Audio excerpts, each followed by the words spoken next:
Valley Club, the new rules for Cosmic Crucible Season 8 are rough. How challenging will next season be, and will there be any ridiculous new rooms? In this video, I'm revealing all the new rules for next season along with some of my initial ideas for defense, and I'm reviewing it all with my brother Mobile Gamer. And if you're ready to see if next Cosmic Crucible season will be full of fun or full of FOMO, then Mobile Gamer 365, let them know what to do.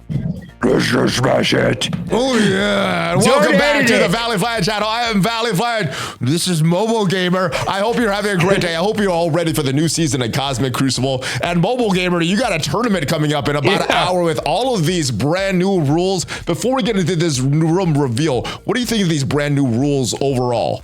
I'm still processing the name. Ask me after the tournament, right? All right, and I did set up a defense. I did only look at it for 5 minutes, looked at what the room rule, and then just put a defense there. So didn't put much thought into this. We're going to reveal all the room rules, but before we do that, if you haven't done so already, hit that subscribe button for more great Marvel Strike Force content, at least 5 Marvel Strike Force videos per week on the channel. Usually there's more reveal videos, news videos, everything to keep you updated in Marvel Strike Force. All right, one more quick disclaimer before we get into the room rules. Neither Mobile Gamer or myself was able to do any testing of his defenses before we made these videos. The first testing is going to be done about an hour after this video is released in the CC tournament. So everything we say about the order of operations and how these room rules will interact with all the passives is how we think these things are going to work. But all of that is subject to change. But with all that said, let's jump over to the test server and talk about these new rules. So let's start with these global rules, brother Mobile. So the Cabal of Evil on offense and defense, Cabal characters count as Masters of Evil. What do you think of this new global rule?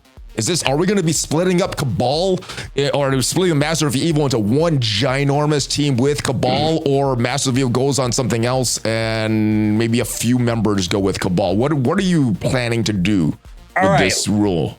In last season, typically Cabal was split up from Masters of Evil because Master of Evil was very strong, right, on its own. Still, and then together, Cabal plus Titania and Kang walked over almost everything, right? Almost everything. Well, this just pushed it to another level, right? I think if you're going to combine the two, there you go. Yeah, this is going to be a very dominant team if you combine them into one. Let's talk about these rules for Room 1. On offense, defense, all characters on turn clear vulnerable from self, heals 20% of max health for each vulnerable effect removed this way. Characters who are vulnerable gain 25% resistance. You went in a totally different direction. We're going to look at that in your video, but I wasn't sure what to do with this room. I just put the baseline Infinity Watch. I only did this room last. What do you think about these vulnerables, Mobile Gamer? I wasn't sure how to tackle this. All right, so what I was thinking is that the team that puts vulnerable out on spawn hurts the most with this room. Does that make sense? Yes. Because it says on turn, clear vulnerable from self and heals. So I was thinking about Iron Patriot's passive and that Cabal won't work that well in this room is what I was thinking. Does that make sense? Yeah. Because so it's more of a Cabal counter for this room. Yeah, maybe I made it wrong, but the way that I see that is that Cabal will not work that well in that room because the vulnerables are going to disappear. And a lot of what Cabal does is based off of vulnerables. And if those vulnerables are not around, then the team doesn't work well. So the thinking that I had in that room is, what am I using Cabal the most to counter in Cosmic Crucible? And it's pretty much everything, but specifically Super Scroll. Super Scroll is hard countered by Cabal. So I thought it'd be fun if I put Super Scroll in this room. All right. So Super Scroll's there. We'll see what the rest of the team is on your video. All right, let's move on to Room 2, Mobile Gamer. On offense and defense, all characters on turn, they're going to gain bleed.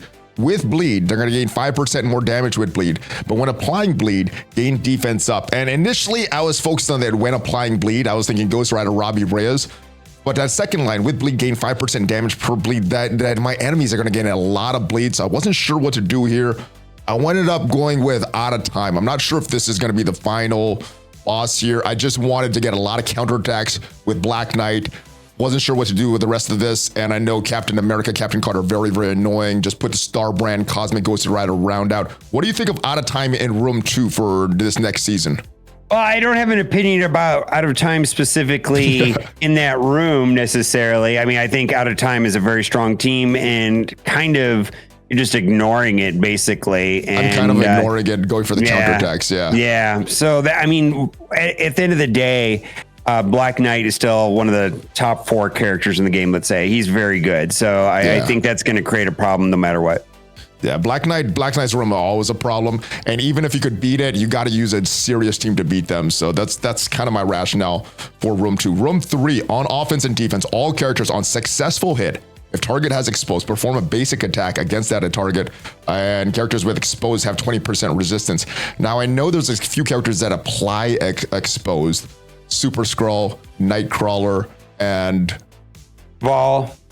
That was the one. Yeah. So I didn't want to put them in this room. I didn't want to have them perform an extra basic attack. So I just went with annoyance in this room. Spider Society was pretty annoying, even outside of that raid room in this current season of Cosmic Crucible. I just put them in this room. I just want an annoying team here. I don't think I'm going to lean into the exposed in this room at all. What are your thoughts on room 3? I just put Extreme Rogue there. So, because basically that's an annoying team, right? Extreme Rogue. And at least Nightcrawler loosely has exposed on his, I guess it gets applied with his special. And then it'll be out there. I think this is kind of a non-room. I mean, on offense, I think you could run Super Skrull or Vol and get some advantage there. But I don't know on defense, other than putting Nightcrawler Rogue. It's a nothing room, and I think putting Spider Society there is great. I don't think you want them to be exposed. I don't think you want them to be exposed. So I went here. I don't know. We'll see if I'm thinking about that correctly. Room 4. This one's tough. On offense and defense, all characters on turn, clearing all negative effects from the character. And on the end of the turn, gain defense down, offense down, slow, disruptive. So no negative effects are going to stick unless they have safeguard. I went with annoyance that you went in room 3 with. I went with the extreme X-Men with Rogue for room 4. This room looks a little challenging. Well, none of the negative effects are going to stick. No, well, it's not going to stick, but they're going to apply. You basically, if at the end of turn, at every character's turn, they're going to be left with defense down, offense down, slow and disrupted. So they're going to be getting negative effects after they take a turn. And so let's do this room again. For some reason I thought offense up, defense. No, it's the opposite. I read the end of turn wrong totally. Okay, yeah. Jeez. This is the Infinity Watch room. It's the only room to put Infinity Watch in. You see that, right? Yeah. Yeah, they put Infinity Watch on this team. Yeah. Right. So, moving on to room 4. We're actually re-recording this because I think I read this wrong and I put a bad team in here. On offense and defense, all characters on turn clear all negative effects from that character. So none of the negative effects are going to stick. I read this next part wrong. On turn, gaining defense down. I thought it was defense up, offense down. Yeah. For some reason, I thought it was offense up, slow, disruptive. I'm not sure what I was thinking there. I went with these guys, the Extreme X-Men, the annoying team. Probably not the best team to put in this room. If you're really reading these rooms, you went with Infinity Watcher. I think that's the better choice here. Well, that's a better choice. If you read these rules correctly, that's what you do. Yeah, that room right there, 1000% screams put Infinity Watch here. Because they're going to have safeguard plus immunity, so it's going to clear all the negative effects from the team, and in the turn, none of those things are going to apply, right? So because you're going to have safeguard plus immunity. So any team that has Infinity Watch, just put Infinity Watch there. I'm just going to switch my X-Men to room 1, move my Infinity Watch here, and that's there you go. There you go. Let's actually do that now, so the end of the video will be correct. Let's just boom. Yes, and then there. Okay. Oh, now we're good. I like that a lot better right there. That looks great. Dude, actually, hold on. Yeah, okay, we're good. Okay, room 5. Room 5. Now that we've read the rules, or now that I've read the rules, you read them properly. You could put Extreme in room 3, and then you could put Spider Society in room 1 if you want. I don't know. Oh my goodness, yeah, something like that. It's gonna end up being something like that. On offense, defense, villain characters, on spawn, gain revive once at 50% max health. I just lean into villain characters. I went Undying here. Undying dies a lot. If they have revived once, that's going to be even worse for your opponents. I went with Mysterio because he has all these images, mirror images that maybe could summon him back. And then I just looked at a villain that I wasn't really using, Mr. Negative. I don't think he's going to last in the final form of this, but I just went with another villain, Mr. Negative there. I think you put villains in this room. So I think the way that I interpret room 5 is more about a decision if you want to keep Black Cat for offense or not. So that's what room 5 means to me, is like, I feel like room 2 is where a lot of people are going to want to put Black Cat with Robbie Reyes and, you know, the Secret Defenders. But if you save Black Cat is going to eliminate a lot of the problems that are created there in room 5. Okay.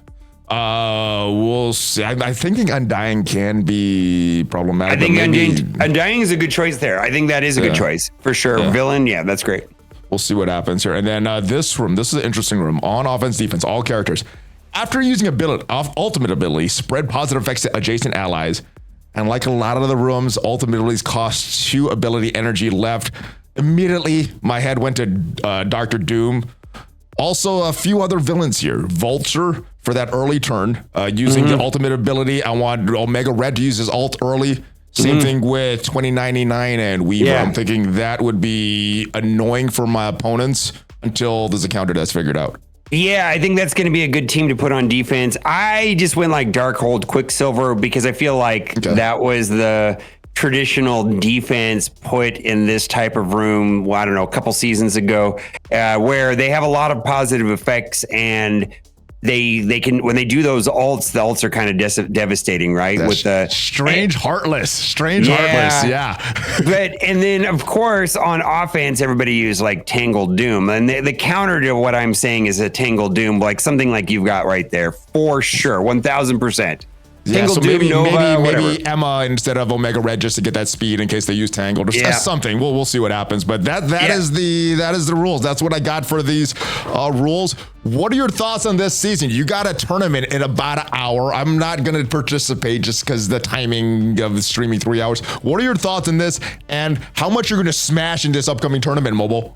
Oh, we're gonna wreck nerds. Actually, I don't know. I have no idea. The one thing I'll say about this tournament, there may be some players in the tournament that are smarter and have better game knowledge, but they do not have my luck. They can't outmatch my luck with their skill. What about their looks? Always be more lucky to them. Do they have the looks? I guess that's subjective. Let the audience decide about that. All right, guys. So have a good tournament, Mobile Gamer. I hope everybody else has a great tournament as well, and I hope you guys enjoy these rules for this next season of Cosmic Crucible. Hopefully you got some value from this video. If you did, leave it a like. It is free, smash it, and it helps on the channel. Yeah, smash it, baby. And if you want to check out every character ranked from best to worst, check out the video up there, and I'll see you guys next time. Hulk Fist Bump Mobile. Are you ready for it? Let's do it. ValleyFlyin Mobile Gamer out.